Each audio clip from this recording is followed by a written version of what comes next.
Let's take a look at the defense. Who do you expect to see some success from on that side of the football? Well, I think you have to look at Myles Garrett first and foremost. He just became the highest paid NFL defender in history.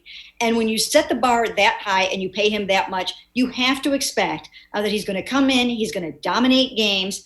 And I think he should set the team record for sacks. And I just think he needs to step up his game a little bit. I would like to see more from Myles Garrett. And I think the Browns need to see more from him.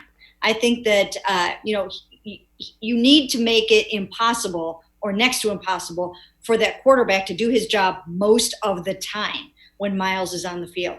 So, you want to just see just absolute domination and take over from him. All right, I said something the other day that unlike some other players who would sign a contract like that, that might be the last time you hear from them significantly.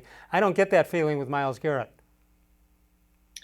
No, not at all. I think he's going to want to live up to this. I think that he's hungrier than ever to come back and try to earn NFL Defensive Player of the Year. But if he wants to win an award like that, he's got to have Aaron Donald-like games. He's got to have, J.J. Watt-like games, not just once or twice in a season, but very, very consistently. And so that's what you need to see from him for sure. All right, next on the list. Number two, I think that this has got to be a way more opportunistic defense. They have to help out their offense. They have to get the ball back. They have to be stripping it. They have to be thinking of fumble recoveries, forced fumbles, interceptions. Last season, they finished tied for 19th with 20, or those two numbers are flip-flopped. But it was somewhere around there. And they need to almost double that number. They need to just get crazy takeaways and just be very, very aggressive going after that football. Can that happen that fast with the new changeover in the defensive coordinator and players not really knowing each other? Do you expect it to be able to work that quick? It should be able to. It's something that they have to emphasize every day. And I'm sure that even though they've only had Zoom practices, I think they're already kind of driving that point home, that they have to be very attack-minded. And again, that's something that Myles needs to pitch in on. That's something that everybody on the defensive line needs to do. And really everywhere across the whole defense at every single level, they need to attack and get that ball. Who do you see as the game ends, an afternoon game, and people are walking out of the stadium? Who do you expect them to be talking about, saying, wow, I didn't expect so-and-so to have that kind of a game, and if he didn't have it, we wouldn't have won? Is there somebody that sticks out that can not just have that one fluke game, but can be consistent for at least much of the year?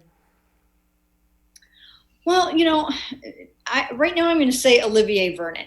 We didn't get to see the best of Olivier Vernon last year because he had a knee injury. Right. But they need him to step up. He's another guy that they gave him $11 million guaranteed and showed some faith in him. And on the other side, the opposite side of Myles, he really needs to come through. He grades out very highly on ProFootballFocus.com when he plays, but he needs to stay healthy and he needs to take some of the heat off of Myles. He also needs to get to the quarterback and make some big impact plays. All right, let's go to Mary Kay's list again. We'll go to number 3. Defensive success for the Cleveland Browns depends on? Well, number 3, these linebackers, nobody even knows who the starting linebackers really are going to be yet.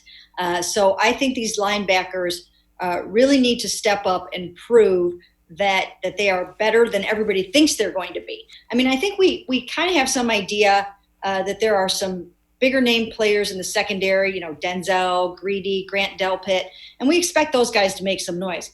But the linebackers are much maligned right now. They need to come out and say, hey, we're not going to take it. We are going to show you that we are great NFL linebackers and we're going to make some noise this year. All right, do you think that's by design, having that defensive lineup in the linebacker position, or do you think they wanted certain people but either couldn't get them because the price was too steep, or they weren't exactly what they were looking for, and they might have said, all right, let's wait till next year to get a better core of linebackers?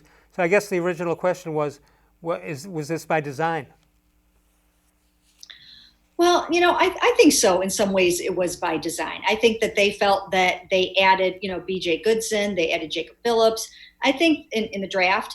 And I think that they wanted to allocate their resources to the defensive line. And they did that. They added Adrian Claiborne. They extended Myles Garrett. They guaranteed Olivier Vernon his money. They added Andrew Billings. So that's where the money went.